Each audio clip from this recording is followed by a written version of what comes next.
예, 요한일서입니다. 요한일서 2장 9절 15절 내가 너에게 쓰는 것은 요한일서 2장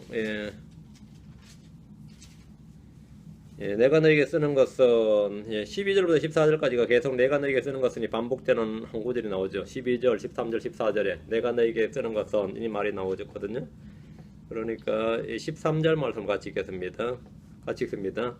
아버지들아 내가 너에게 쓰는 것은 너희가 처음부터 계신 그분을 알았기 때문이라. 젊은이들아 내가 너에게 쓰는 것은 너희가 그 사악한 자를 이겼기 때문이라. 어린 자녀들아 내가 너에게 쓰는 것은 너희가 아버지를 알았기 때문이라. 진영이 보면은 이 12절로 14절까지 세 부류가 나와요. 어린 자녀들아, 아버지들아, 젊은이들아. 그렇죠?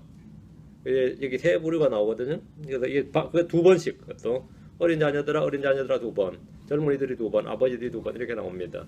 내가 너에게 쓰는 것은 했습니다. 사도 요한은 자신이 이 편지를 쓰면서 왜 이 편지를 쓰는지 반복해서 말하고 있습니다. 내가 너에게 쓰는 것은 했습니다. 내가 너에게 쓰는 것은 뭐뭐 때문이다. 내가 너에게 쓰는 것은 뭐뭐 때문이다. 이렇게 누구든지 편지를 받는 이들은 가장 먼저 뭘 보죠? 발신자죠. 누가 보냈는가? 발신자를 보고 다음에 수신자, 나한테 온 거냐, 누구한테 온 거냐, 이 수신자를 봅니다.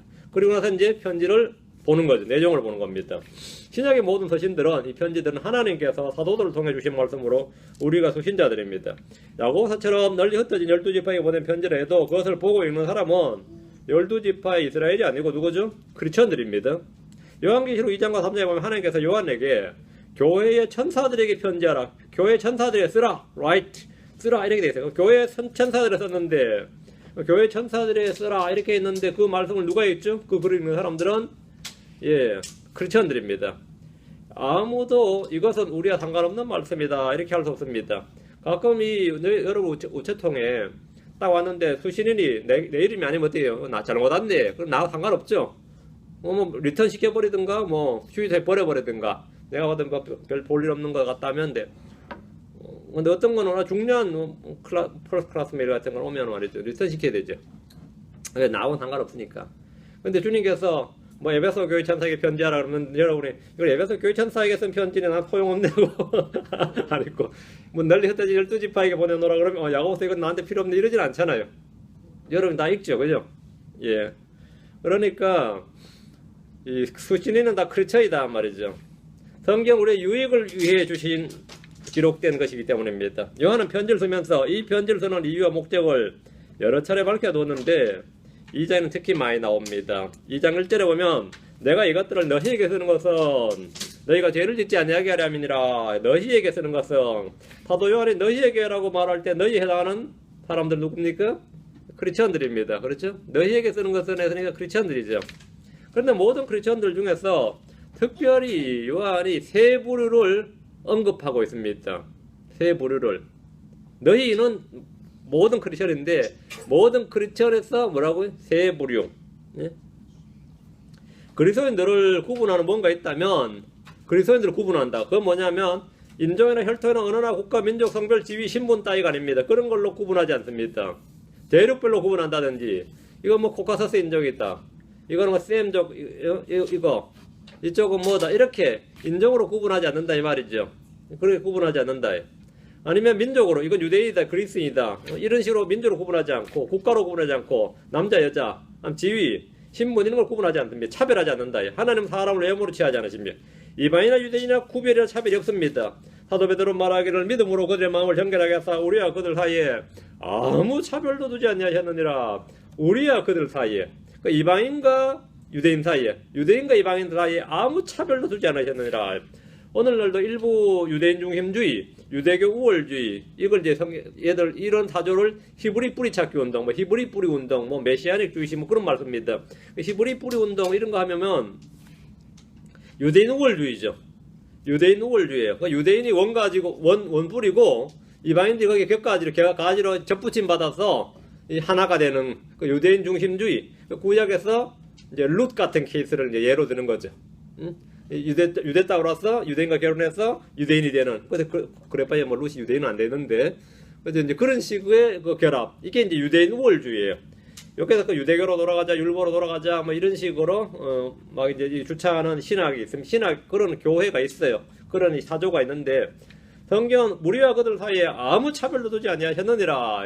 유대인 우월주의란 없다 이 말입니다. 로마서 3장 22절, 10장 12절 두 구절 봅니다. 로마서 3장 22절. 그런데 이런 말에 이제 홀깃한 사람들이 많이 있어요. 예, 워낙 구약이 유대인들을 다루고 있기 때문에. 로마서 3장 22절, 10장 12절. 그것은 곧 예수 그리스도의 믿음으로 말미암아 모든 자에게 미치고 믿는 모든 자 위에 임한 하나님의 의니 거기에는 뭐가 없다? 차별이 없느니라. 차별이 없느니라. 이 말씀은 참으로 놀라운 말씀입니다. 구약 1500년의 역사는 유대인들과 이방인들 간에 확연한 차별이 있었습니다. 하나님 유대인들을 택하셨고 특별한 보물로 삼으셨습니다. 유대인들은 이방인들을 개수라고 불렀는데 그 이상한 말이 아니었습니다. 그런데 신약에는 거기에는 차별이 없느니라. 거기에는 차별이 없느니라. 거기에는 뭐예요? 거기에는 로마 10장 12절. 거기에는 차별이 없다는데 거기가 어딨냐고. 로마 10장 12절. 이는 유대인과 그리스도인 사이에 차별이 없기 때문이라. 모든 사람에게 계신 같은 주께서 자신을 부르는 모든 사람에게 부여하시니 누구든지 주의 이름을 부르는 자는 구원을 받으리라. 유대인과 그리스도인 사이에 뭐가 없다? 차별이 없다. 차별이 없기 때문이라.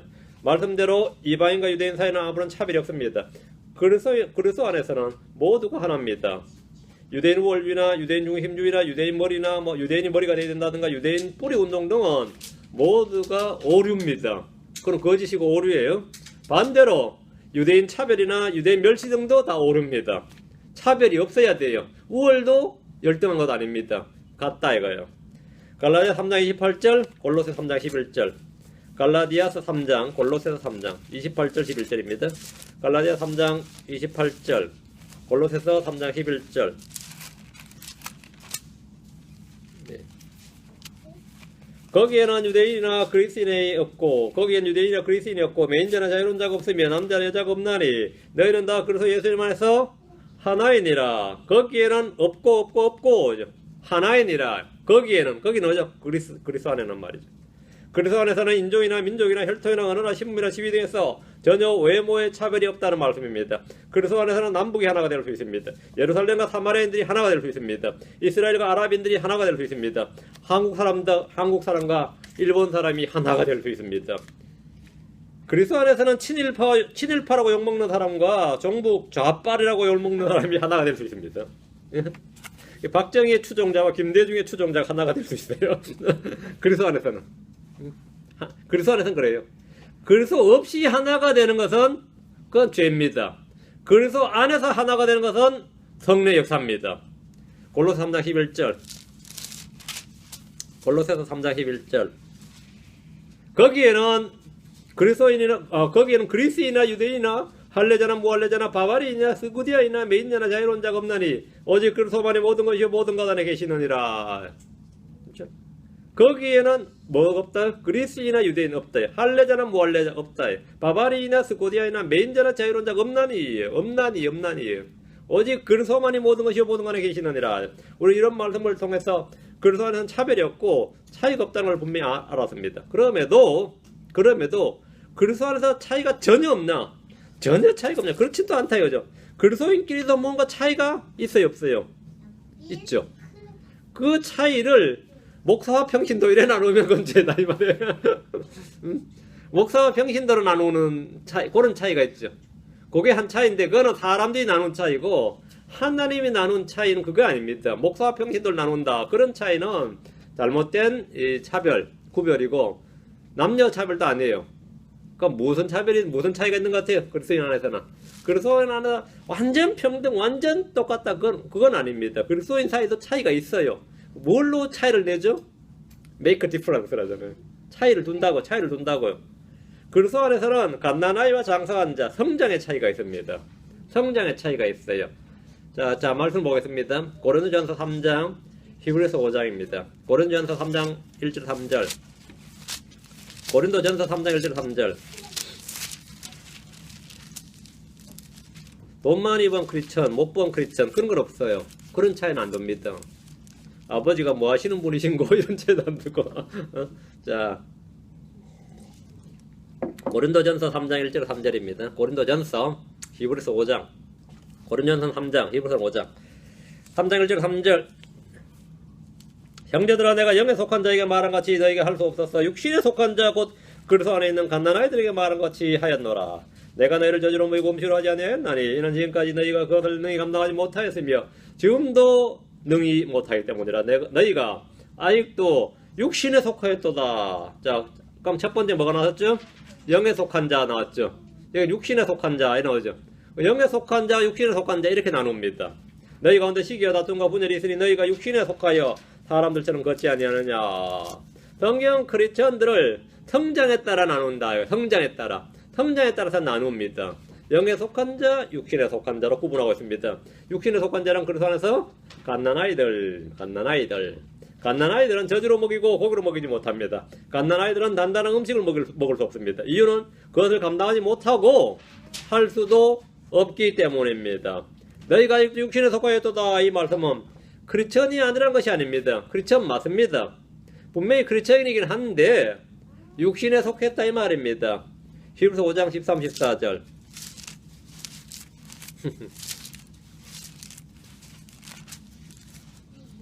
히브리서 5장 13, 14절 젖을 사용하는 자마다 갓난아이므로 의의 말씀에 능숙하지 못함이라. 그러나 단단한 음식은 장사한 자들에 속하나니 그들은 그것을 사용하여 자기 감각들을 단련시킴으로 선악을 분별하느니라. 여기서는 갓난아이, 장성한 자 이렇게 나오죠.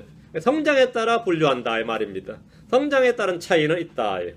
여기서 우리는 다시 한번 갓난아이란 말을 볼 수 있습니다. 누가 갓난아이입니까? 젖을 사용하는 자마다 갓난아이입니다. 그러나 의의 말씀에 능숙하지 못합니다. 의의 말씀은 누구 것이다? 장성한 자들의 것이다. 장성한 자들. 장성한 자들은 지각을 사용해서 선악을 분별하는 자들입니다. 갓난아이는 그리스도인이긴 하지만 분명히 크리스천이긴 하지만 육신에 속한 자로서 의의 말씀에 능숙하지 못한 자, 음식을 감당하지 못하고 할 수 없는 자 이렇게 말합니다. 이건 육신에 속한 자. 장성한 자는 영에 속한 자입니다. 그리스도 안에서는 남녀노소나 빈부귀천이나 혈통이나 언어의 차이는 없어도 이 차이는 분명하게 구별되어 있습니다. 분명합니다. 사도 요한은 특별히 그리스도인들을 세 부분으로 나누어서 언급하고 있습니다.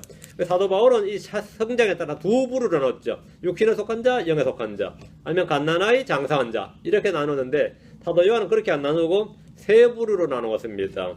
어린 자녀, 젊은이, 아버지들입니다.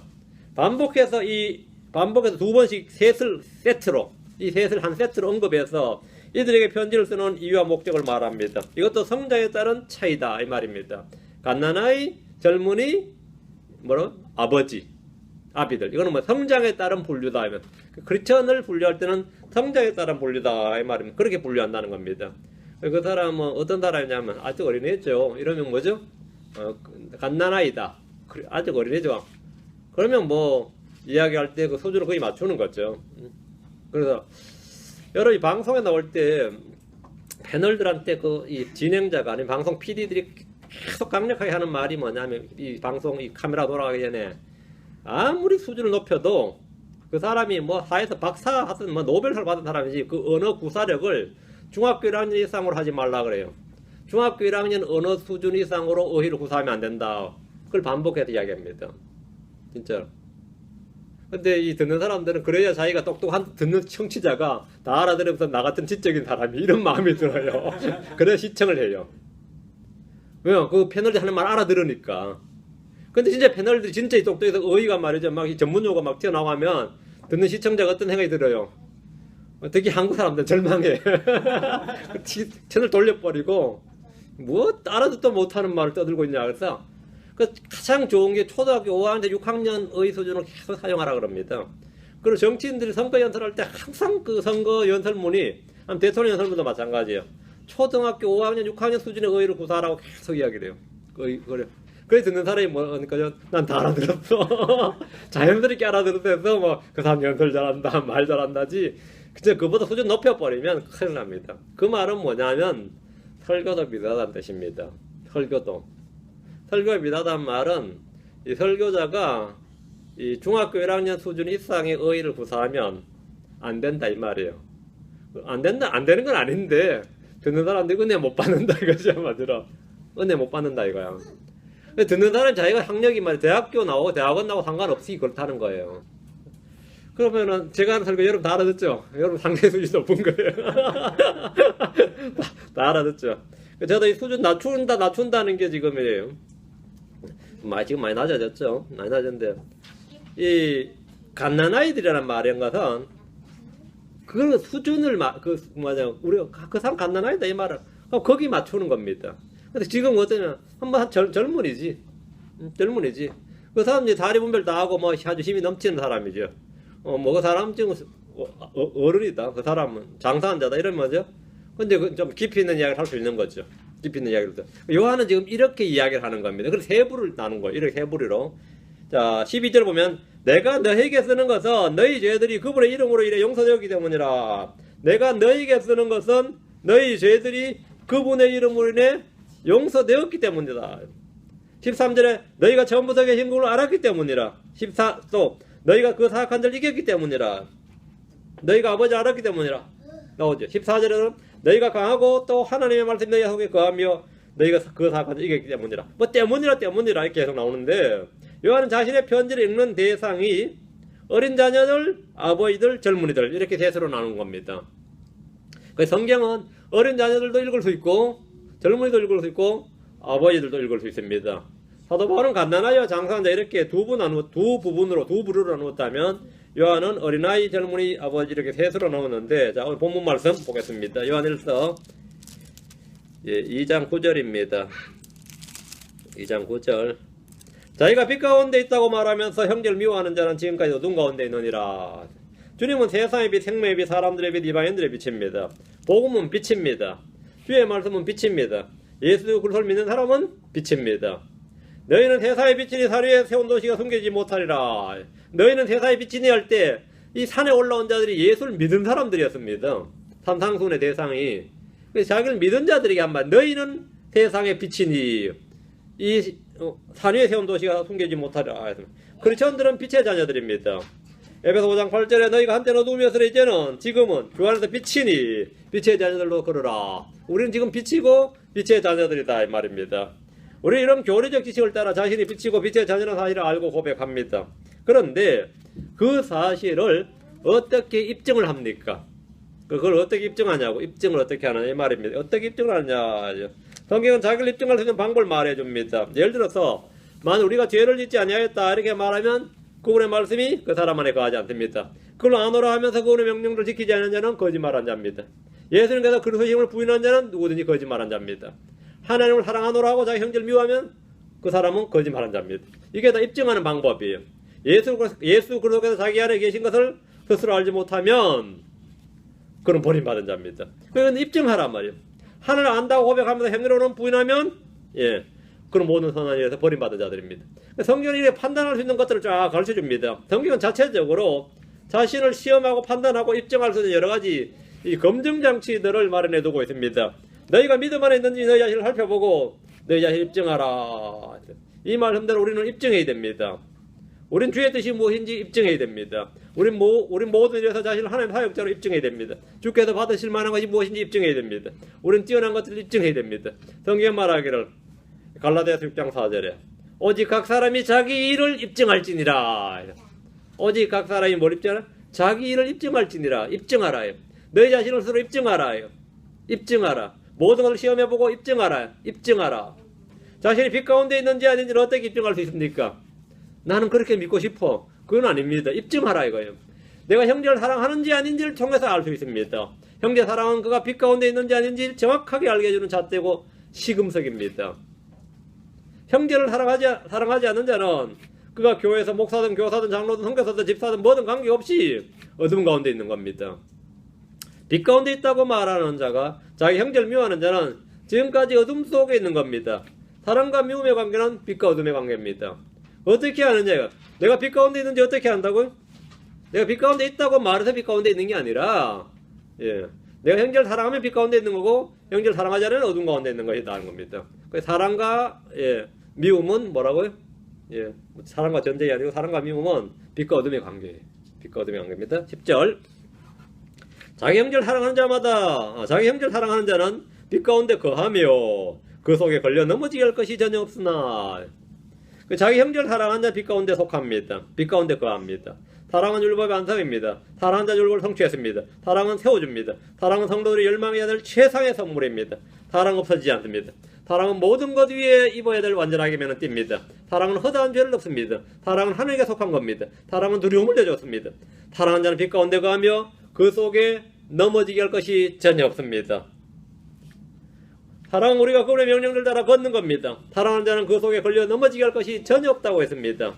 우리를 실족하게 하는 어둠과 죄를 제거하는 방법은 율법을 배우고 지키는 것이 아니라 형제를 사랑하는 겁니다. 형제를 사랑하는 거예요. 그럼 내 안에 걸림돌이 전혀 없다. 거리낌처럼 양심의 거리낌뿐만 아니라 나를 뭐 걸려 넘어지게 할 것이 전혀 없다는 겁니다. 내가 누군가를 사랑하면 그건 금지할 법이 없느니라. 금지할 법이 없느니라. 형제를 사랑하는 거다.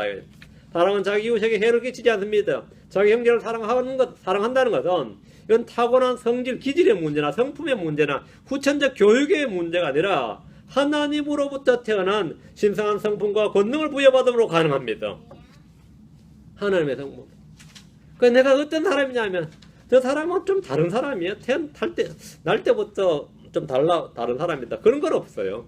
물론 우리가 가끔 그래 보이는 사람이 있긴 한데 좀 어떻게 저 사람은 사람이 저럴까 싶은 그 정도로 남 사람들도 있어요. 그죠? 그래 보이는 사람이 있죠. 근데 그건 사실 별거 아닙니다. 그 사람이 환경이 그렇고 뭐 성격이 그래서 그런 거지. 그 사람도 말 못할 고민이 많아요. 남들 날 바보로 아는데, 날 좋은 사람으로 아는데. 근데 그 사람 자신은 완전 미쳐요. 응? 안 그런 것 같아요? 그런 사람 손 한 잔 집어넣어 보세요. 뭐. 별거 다 나옵니다. 그게 언제 나온지 아세요? 마지막엔 평생을 잘 참고 있다. 나 이제 치매 걸릴 때쯤 되면 나와요. 이제 그때 이제 제동장치가 없으면, 아이고, 막 속에 그동안 쌓아놨던 몇십 년 묵혀놨던 그것들 다 나옵니다. 그 다 나와요. 그럼 어떻게 해결돼야 될 것 같아요? 응? 어떻게 해결돼야 될 것 같아요? 예수 그리스도로 말미암아 해결되지. 응? 그 나의 나된 건 하나님 은혜로 되는 거지. 응. 내가 어떻게 그래 부드러운 사람 누가 나보고 부드러운 사람이라고 하면 내가 웃지. 전에 알던 사람도 다 나만 웃는 게 아니라 전에 나를 알던 사람이 다 웃어요. 전에 나를 알던 사람, 조금이라도 알았던 사람이 같이 웃어요. 왜 웃을 것 같아요? 같이 웃어요. 같이 웃어요. 나는 전혀 그렇지 않다고 생각해서 웃고 전에 사람도 마찬가지겠죠. 무슨 그런 헛소리를 하나 싶게 그죠. 사람이 변화를 받지 않는 모습과 변화를 받은 후의 모습, 이거는 극과 극입니다. 변화받기 전의 모습, 육신에 속한 그리스도인과 장사한 자, 영에 속한 사람은 같은 사람인데 극과 극이에요. 저희 집안에는 뭐 목사도 없고 제대로 된 크리스천이 없는데 딱 한 명 있어요. 제대로 된 크리스천이 딱 한 명 있어요. 한 명. 대구에 사는 자영인데 이분이 논팽이 중에 논팽이였습니다. 술만 먹으면 그냥 뭐야. 그래서 집안회의에서 결정난 게 뭔지 아세요? 교회 보내자였어요. 집안회의 결정이 이놈은 교회를 보내야 된다.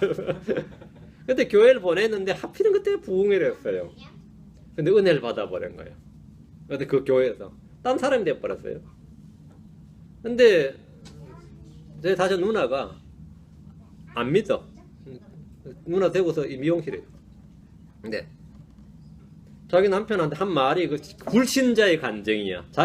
변화된 자기 남편에 대한 간증이 뭐냐면 분명히 같은 사람인데 내가 딴 사람하고 사는 것 같다. 그래요. 분명히 같은 사람인데 지금 내가 딴 사람하고 사는 것 같다. 완전히 자기가 재혼한 느낌이 들어요. 딴 사람 지금 자기가 딴 사람하고 산다는 거든. 제가 그 간증을 들을 때가 저도 불신자였기 때문에 뭔 소린가 했는데 나중에 내가 크리스천 되고 나서 그 말을 알았어요. 지금 무슨 소리를 하는지 알겠어요. 무슨 소리 하는지. 지금 제대로 된 크리스천이고 이 완전히 딴 사람이 돼버린 거예요. 다른 사람으로 변화되었더라 이 말입니다. 다른 사람이. 이거는 뭐냐면 후천적 교육의 문제나 타고난 성격의 문제나 기질의 문제가 아니고 하나님으로부터 태어난 신성한 성품과 권능을 부여받음으로 말미암아 가능한 일이다 이거죠.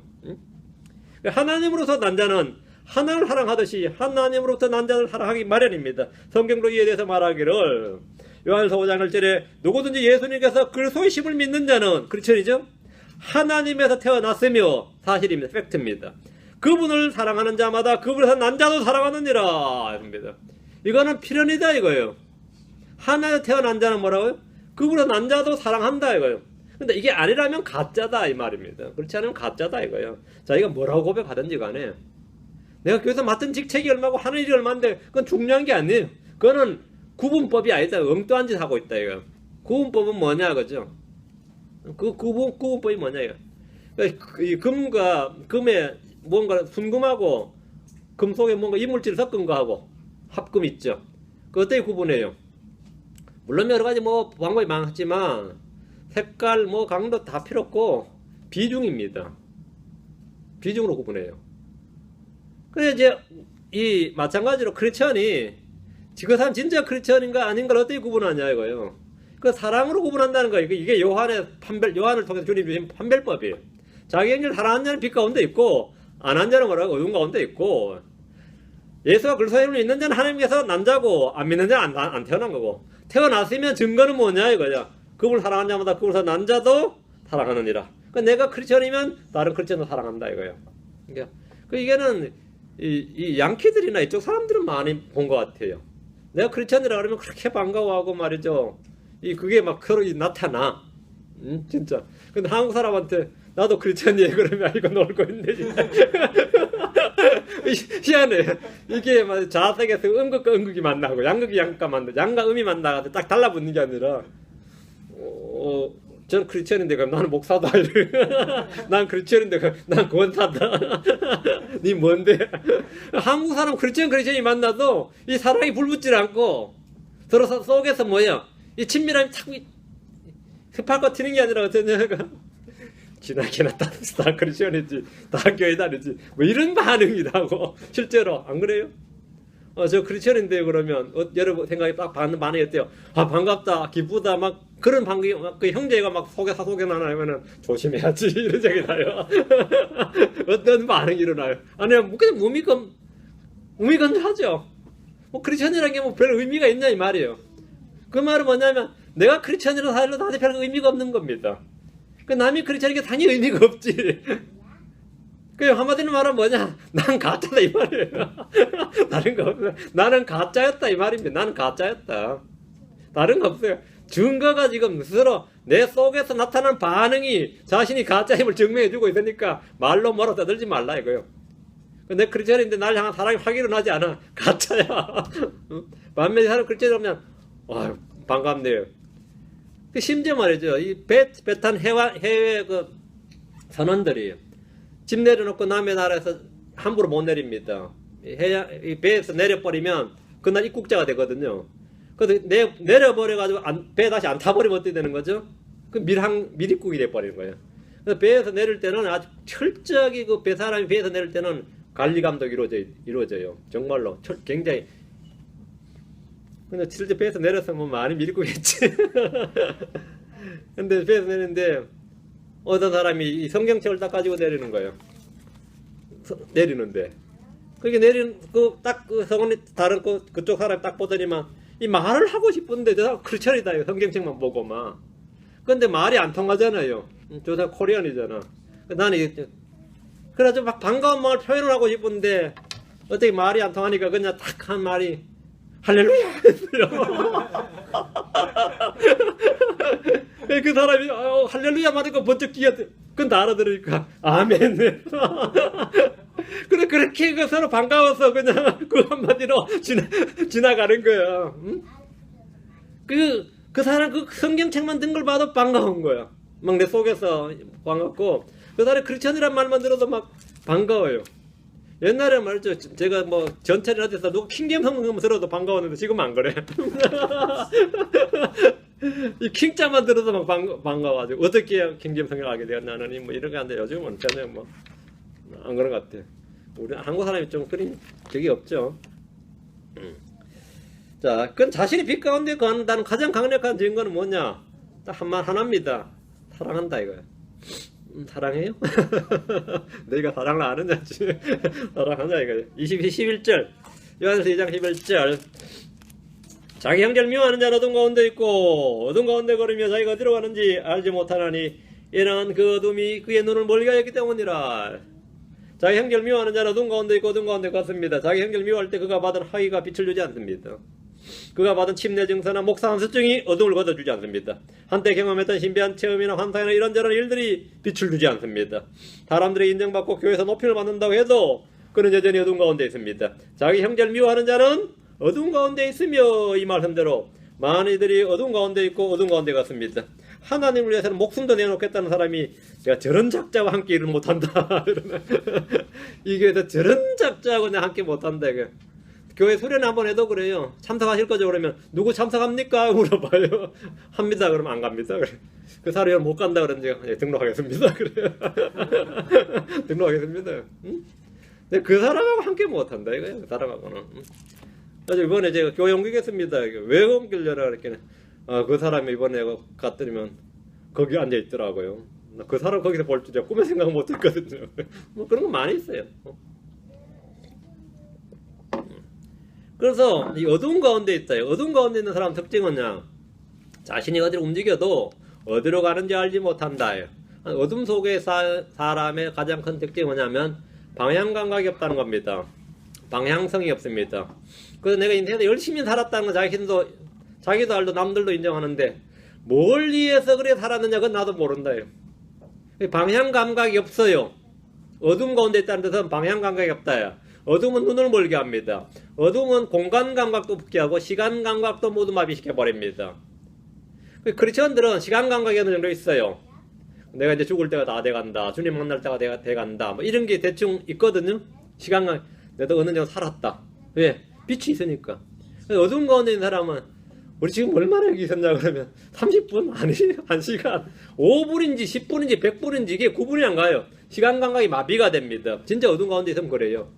진짜 칠흑같이 어두운 가운데 있으면 한 10분만 있어도 한 10시간 20시간 있었던 느낌이 들고 영겁의 시간 태볼처럼 느껴져요. 시간 감각이 없어요.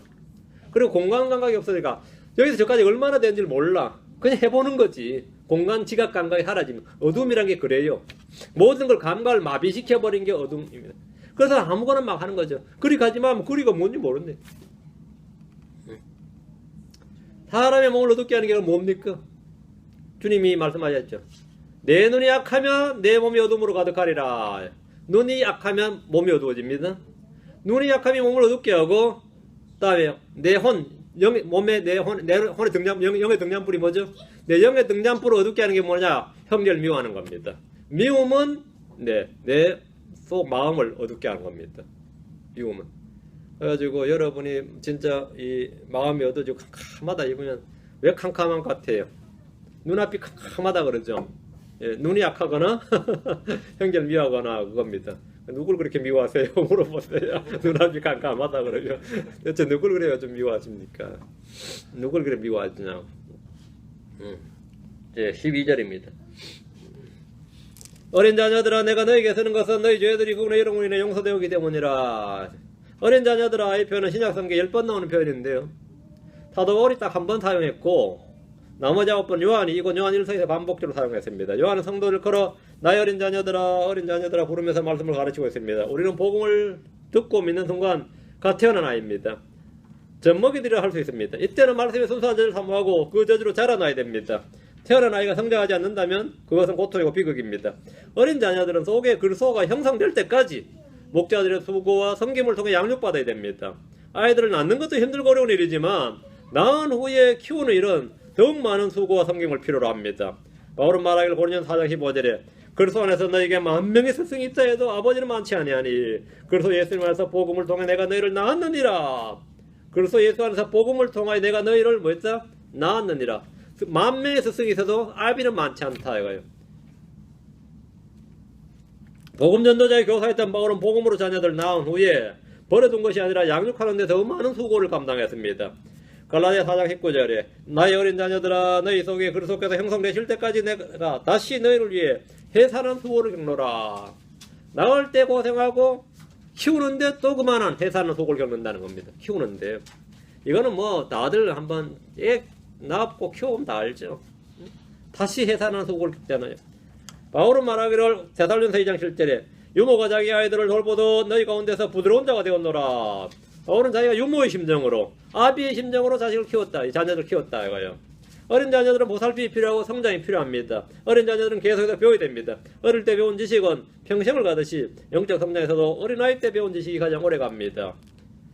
어린아이들이 좀 크면 이제 아이들이 됩니다. 리틀이 떨어지고 이제 칠드런이 되는 거죠. 어린 자녀들과 자녀들은 확연히 구분이 됩니다. 이제 많이 컸어. 어린 자녀들은 이제 양육을 받기만 해야 되는데 이제는 시킬 수가 있는 거예요. 설거지도 시키고 심부름도 시키고 그죠? 이런저런 걸 시킬 수 있죠. 예. 그럼 이제 많이 컸어. 저희 때는 그랬어요. 중학생만 돼도 어른 취급했습니다. 저는 어렸을 걸 이제. 근데 요즘은 뭐 대학생이 돼도 어린애 취급하죠. 응? 아야 철부지 아무것도 몰라 이거. 심지어 장가보러 시집 보냈단 말이죠. 엄마 마음이 그래요. 아직 아무것도 몰라, 아무것도 몰라 이런 생각이 든다고. 저만 해도 그랬거든요. 근데 동주를 딱 보면 내가 동주만 할 때는 완전히 성인 취급 받았어요.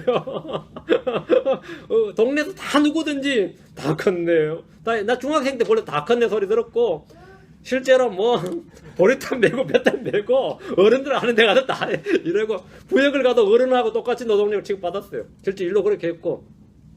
근데 요즘 뭐 애들 보면 그러냐고 안 그렇죠. 완전히 뭐 다 큰 애가 어디 있어요. 아직도 멀었네지 갈수록 다한 것 같아. 다 컸네 소리를 못하는 거죠.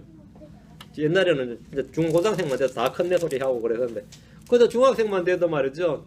대도시로 자취하면서 학교 다니들 많아요. 그때 막 밥에 먹으면서 중학교 다니고 밥에 먹으면 고등학교 다니면서 시골에서 두드리겠습니다. 근데 그게 그러면서 또 아침에 또 신문 배달까지 해요. 그래 다 큰내지 정말로. 요즘 그런 애들 거의 없죠. 너무 완전히 달라졌어요. 어린 자녀들하고 자녀들만 돼도 이제는 괜찮은 거죠. 자녀들만 돼도 구분이 된단 말이죠.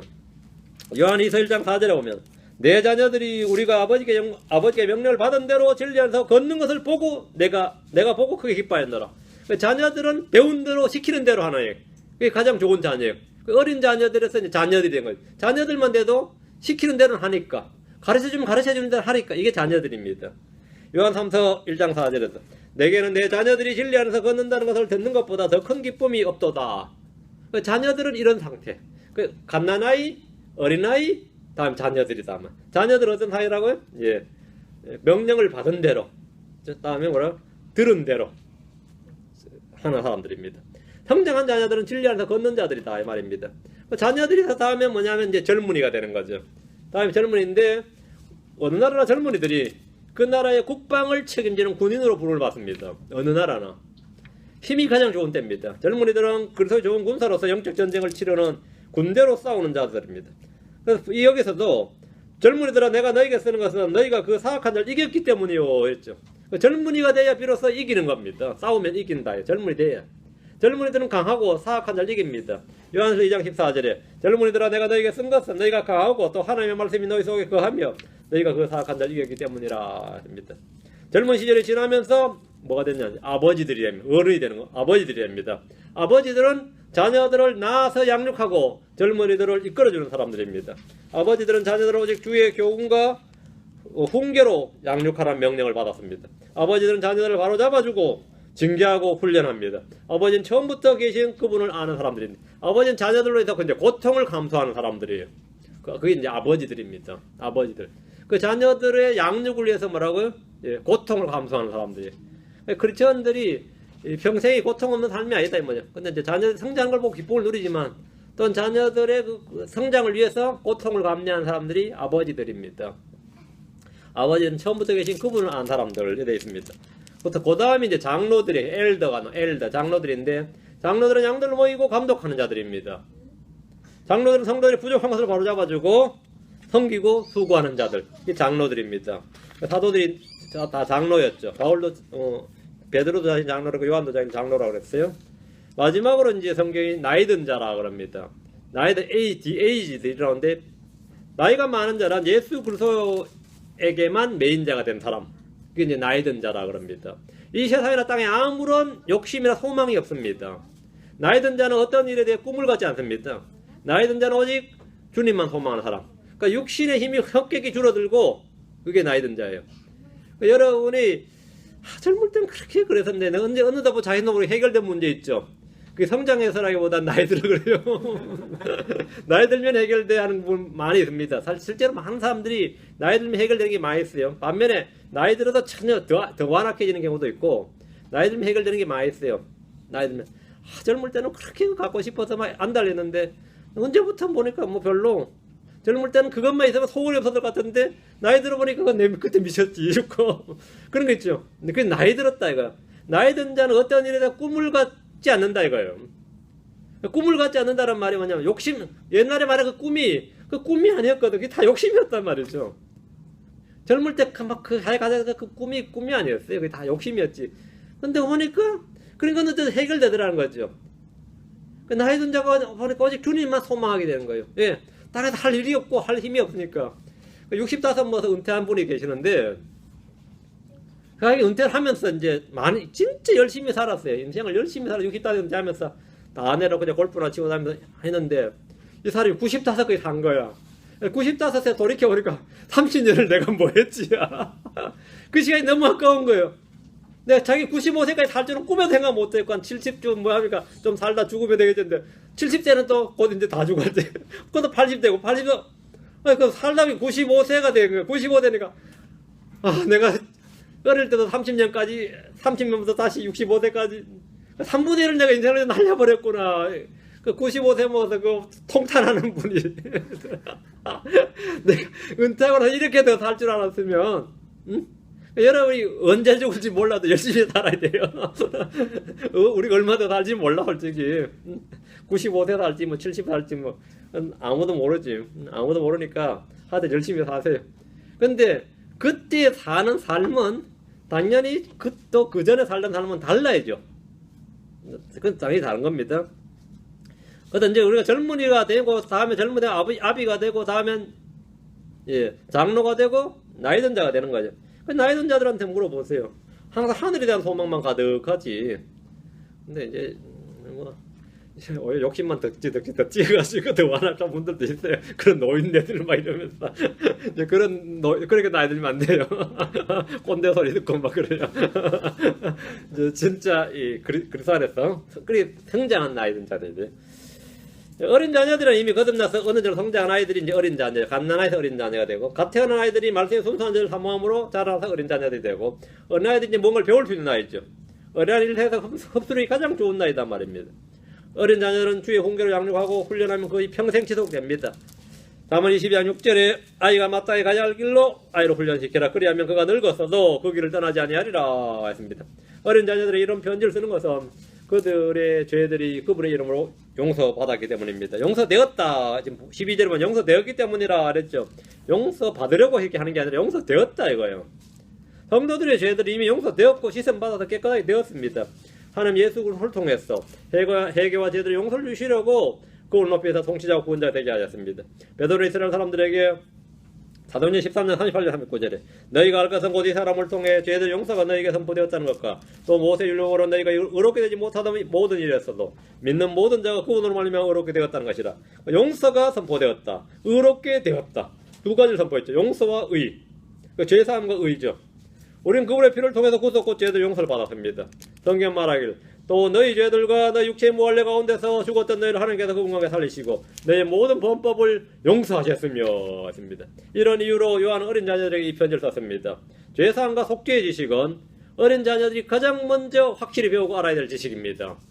어린아이 때 배우는 게 뭐냐 이거죠. 구원받은 성도들이 배운 게 이 죄사함과 속죄 원리입니다. 속죄의 교리예요.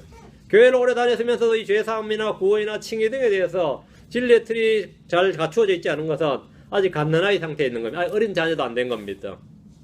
아직도 뭐 죄사함에 대해서 잘 모른다 이런 뭐죠? 에이 뭐 갓난아이네. 그 크리스천이 아니네 이 말 아니고요. 갓난아이네요. 어린 자녀도 못 된다 말이죠. 어린 자녀도 못 된 사람들이 또 장로 형성하는 사람들도 있어요. 13절 아버지들아 내가 너희에게 쓰는 것은 너희가 처음부터 계신 그분을 알았기 때문이라. 젊은이들아 내가 너희에게 쓰는 것은 너희가 그 사악한 을 이겼기 때문이라.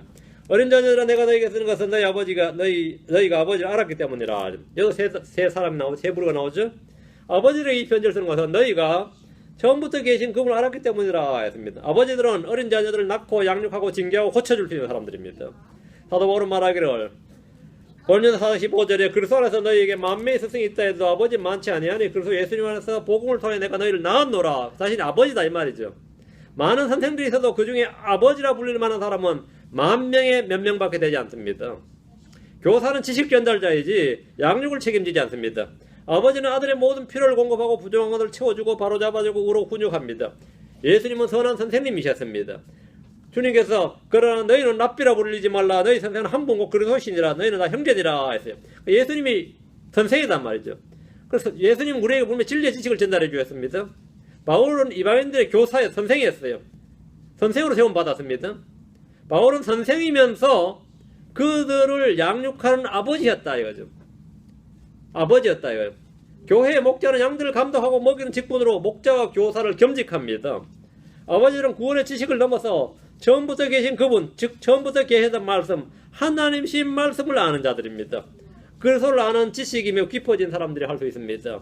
처음부터 계셨던 생명의 말씀, 말씀이 육신 되신 그분을 아는 사람들, 그들이 아버지들인데 자녀를 낳아서 양육하고 바로 잡아줘야 됩니다. 어린아이와 아이들은 순진하지만 잘 속습니다. 그래서 어른의 도움이 절실히 필요합니다. 젊은이들을 쓰는 것은 그들이 사악한 자를 이겼기 때문이라. 젊은이들은 그리스도의 좋은 군사들로서 마귀를 이기는 자들입니다. 갓난아이나 어린아이나 아이들은 전투력이 없습니다. 이 상대방한테 저기 병사가 몇 명이라면 거기 애들밖에 없어요 그러면 그거는 치지도 않죠. 거기 여자들과 애들밖에 없어요 그러면 아예 그거는 뭐 병력으로 치질 않는단 말이죠. 왜? 어린아이와 아이들은 전투력을 안 보죠. 그러나 청년이 되면 힘으로는 누구에도 밀리지 않습니다. 어느 나라나 20대 젊은이들을 군대로 모집해서 훈련한 것은 그런 이유 때문입니다. 젊은이들은 마귀를 대적해서 싸우며 능히 이기는 자들입니다. 세상을 이기고 육신을 이기는 자들이 모두 젊은이들입니다. 어린 자녀들에게 쓰는 것은 그들이 아버지를 알았기 때문입니다. 하나님은 아들의 영을 부어주심으로 하나님 아버지라 부르게 하셨습니다. 구원받은 자는 자신이 하나님의 아들임을 잘 알고 하나님의 아버지임을 또한 압니다. 우리는 속박의 영을 받지 않고 양자 삼으시는 영을 받았습니다. 우리는 아들임으로 하나님께서 자신의 아들의 영을 우리 마음속에 보내셔서 아버지로 부르짖게 하셨습니다. 어린 자녀들은 하나님이 아버지심을 알고 자신이 하나님으로 태어난 자임을 압니다. 하나님은 빛들의 아버지시고 모든 영들의 아버지십니다. 하나님 진리의 말씀으로 우리를 낳으셨은 우리의 아버지이십니다. 14절 아버지들아 내가 너희에게 쓰는 것은 너희가 처음부터 계신 그분을 알았기 때문이라. 젊은이들아 내가 너희에게 쓴 것은 너희가 강하고 또 하나님의 말씀이 너희 속에 거하며 너희가 그 사악한 자를 이겼기 때문이라. 성경이 아버지들아라고 하는 아버지들은 복음으로 자녀를 낳아서 양육하고 징계하고 훈육하고 고치주고 뭐 이런 사람들입니다. 사사기에 보면 미가가 자기 집에 우상을 세워두고 레위 사람 한 명을 고용을 했습니다. 그때 그 레위 사람 청년한테 뭐라 그러냐면 자기 아들 뻘이었죠. 자기 아들처럼 대우하면서 나와 함께 거하면 나에게 아버지와 제사장이 되라. 내가 해마다 은 10세겔과 의복 한 벌과 양식을 주리라 이랬어요. 나에게 아버지와 제사장이 되라 이랬거든요. Father and Priest예요. 그 프리스트 지금 뭐냐면 사제예요. 캐톨릭에서.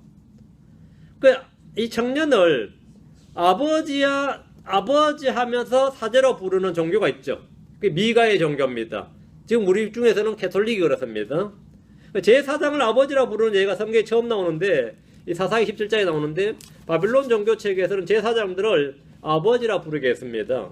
캐톨릭은 결혼도 안 한 사제들을 걸어서 성도들이 아버지, 교인들 아버지들이라 부르죠. father, 심플 father하고 불러요. father하고.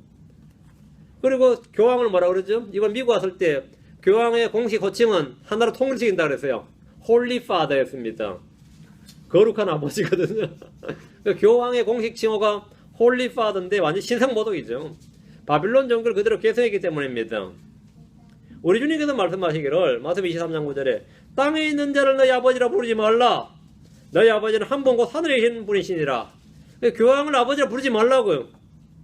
홀리 파더를 부르지 말고 사제들을 파더라 부르면 안 된단 말이죠. 우리는 어떤 목사나 랍비나 사제나 주교나 기타 누구를 아버지라 부르지 않습니다. 이 목사들 중에서도 한 10만 명 넘는 교회의 목사들 중에서 말이죠. 이 목사로 불리는 게 이제 지겨워가지고 자기를 감독이라 불러달라 그랬다. 뭐 그것도 오케이야. 그거 좀 넘으면 아버지라 부르는 교회 목사들 제법 있습니다. 한국에. 그래서 나이도 드는 이제 목사님인데 아버지하고 부르는 목사 제법 있어요. 그래 불리는 교회 목사들이. 여러분 안 겪어보셨나 보네. 그 교회 가서 목사님 안 부르고 아버님하고 부르는 교회들 제법 있어요. 그 성경에 그게 아버지라 부르지 말라고요. 그냥 형제님하고 부르라고. 교황은 나 형제도 아니지만 누가 캐톨릭 교인이 교황한테 형제님 했으면 어땠을 것 같아요? 그게 바울 형제. 우리 형제 바울도 그렇죠? 베드로가 형제 바울. 형제 너희는 다 형제니라. 성경이 말하는 아버지는 어떤 사람이냐면 복음으로 자전을 낳아서 양육하고 이런 사람인데 바울도 아버지 같은 내가 복음을 낳았다 했죠. 요한과 같은 사람들이죠. 바울은 자신이 복음으로 낳은 아들들이 있었습니다. 요한은 아버지로 칭한 이들을 요한의 아버지들이라고 지금 여기 본문 나온 사람들은 처음부터 계신 그분을 알았던 사람들입니다. 예수 그리스도가 처음부터 계셨던 하나님이시고 참 하나님이라는 사실을 알았다 이거 말이에요. 대부분의 이단들이 이 진리를 부정합니다. 예수 그리스도가 뭐라고요? 하나님 아들이시다. 거기가 그 하나님이시다. 처음부터 계셨던 그 하나님이시다. 창세기 1장을 때던 그 하나님이 예수 그리스도다. 이렇게 하시는 분 아는 사람들이 아버지들이에요. 저도 예수 믿고 나서 한참 뒤에 알았어요. 아, 예수님이 하나님이시다. 처음부터 계신 그분이다. 젊은이를 쓰는 것은 세 가지 이유 때문에 썼습니다. 너희가 강하고, 이게 하나, 첫 번째죠. 하나님의 말씀이 너희 속에 거하며, 이게 두 번째. 그러고 내가 다음에 세 번째가 뭐죠? 2장 14절. 예. 너희가 강하고, 하나님의 말씀이 너희 속에 거하며, 너희가 그 사악한 이겼기 때문이라. 이 세 가지, 내가 너희에게 젊은이 쓰는 건 이것이, 이 세 가지. 젊은이들은 힘이, 젊음이란 게 곧 힘이죠. 젊은이란 건 힘입니다. 사무엘 22장 29절에 젊은 자들의 영광 그들의 힘이요 늙은 자들의 아름다운 흰머리니라 했죠. 하나님의 말씀이 너희 속에 거하며 했는데 젊은이들은 하나님의 말씀이 그 속에 거하는 자들입니다. 그 말씀을 배워서 이제 자라나서 이제 어린이에서 젊은이 된 거죠. 예. 그 갓난아이에서 말씀하면서 어린 자녀가 되고 다음에 자녀들이 되고 젊은이 되는데 젊은이들은 말씀이 거해야 돼요. 말씀이 거하지 않으면 젊은이 못하고 어린 자녀도 못 되는 겁니다. 말씀이 너희 속에 거한다 이 말이에요. 이 말은 하나님의 말씀이 거하는 자들이 강한 자고 젊은이라는 뜻입니다. 내 속에 말씀이 늘 거하는 자가 뭐라고요? 내가 젊은이에요. 나는 청춘이다. 여러분 진짜 청춘 맞습니다. 이 몸이 말이죠. 나이 60, 70대 몸이 말을 안 들어도 이 마음은 아직도 30대예요. 대부분 다. 이 마음은 안 늙습니다. 여러분 마음은 안 늙어요. 몸 때문에 어쩔 수 없이 포기하는 경우는 있지만 오랜만에 운동하는 사람들이 몸 왜 다치는지 아세요? 몸과 마음이 따로 놀기 때문에 그래요. 축구라도 발을 차는데 자기가 옛날 생각하고 이 머릿속에서 그 생각으로 몸을 작동을 시키거든요. 몸은 왜 그렇게 작동 안 해? 그래서 하면서 부러지든 자빠지든 넘어지든 하는 거고. 저도 이번 한국 가서 예배 마치고 아래층에 내려가니까 탁구장이 있더라고. 제가 탁구를 한참만 쳤어요. 옛날에 지금 한 번 몇 년 안 친 것 같아요. 그래서 나는 옛날 탁구를 잘 쳤기 때문에 그 치는 거 내보니까 아이 또 뭐 어린 하수들이더라고요. 아니 목사님도 쳐보시지 않을까 또 한수 보여주려고 와서 탁 쳤는데 어깨가 딱 두 번 치고 그냥 라켓 내려놓고 앉아서 컴퓨터 하고 있어요. 그게 이틀간 어깨가 아팠어. 그 좋은 공을 그냥 내려치면 되는데 이게 어깨가 그냥 소리가 나더라고. 왜 그런지 아시겠죠? 근데 그게 50, 60, 70, 80대도 마찬가지죠. 나이는 들어도 몰라도 그래서 주님께서 우리에게 그리스도의 몸과 같은 몸을 주시는 게 맞는 거예요. 그리스도 같은 몸을 주셔야지 뭐 다른 게 없어요. 우리 혼은 뭐 영원한 청춘이야. 우리 속에 젊음이란 건 뭐냐? 이 힘이라 그랬단 말이죠. 그 젊은 너희 속에 말씀이 거하며 말씀이 거하는 사람이 강한 자가 젊은이다 이 말입니다. 바울은 디모데에게 디모데 5장 1절에 그러므로 내 아들아 너는 그리스도 예수님 안에 있는 은혜 안에서 강건한 자가 되라. 강건한 자가 되라. 디모데가 젊은 목자였습니다. 바울이 은혜 안에서 강건한 자가 되라. 은혜 안에서 강건한. 이 강한 자, 이게 젊은이죠. 우리는 그리스도를 통해 강건하게 됩니다. 하나님의 말씀으로 태어난 사람은 그 말씀으로 자라나고 그 말씀을 마음에 쌓아둠으로써 강건한 자가 됩니다. 대부분의 지식은 사실 청년기 습득됩니다. 어릴 때도 막 배워서 청년기 습득이 돼요. 그럼 그 뒤에는 뭐 하냐 이거. 더 배울 게 따로 있는 게 아니에요. 배울 건 다 끝났어. 더 배울 게 다 해보면 다 거기서 거기죠. 그때부터는 그걸 계속 활용하는 걸 배우는 거예요. 지식을 활용하면서 경험과 결부해서 뭘 얻냐? 지혜를 얻는 겁니다. 그 뭐 새로운 뭘 배워서가 아니에요. 30대까지 다 배우면 40대는 뭐 나 지금 새로 배운다 그러지만 새로 배운 건 그때 배운 걸 뭐 하는 거죠? 실제로 써먹는 거예요. 써먹는 거. 써먹으면 배우는 거예요. 그 숙달을 시키고 써먹으면서 이게 뭐가 되냐? 지혜를 얻는 거죠. 크리스천들 역시 그렇습니다. 젊을 때 쌓아둔 말씀을 가지고 우리는 그것을 사용하면서 경험을 쌓고 깊이를 추구하면서 평생을 살게 됩니다. 저도 성경 지식 새로 별로 배우는 게 없어요.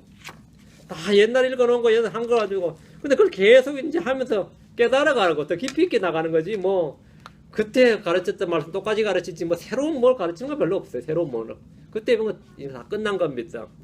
혹시나 싶어서 뭐 새로운 거 배울 거 없을까 싶어봐야 몸만 피곤해요. 해보면 몸만 피곤해요. 어느 정도 이제 올라버리면 말이죠. 어떤 주석사를 보든 뭘 봐도 그 사람 수준이나 내 수준이 거기서 거기에요.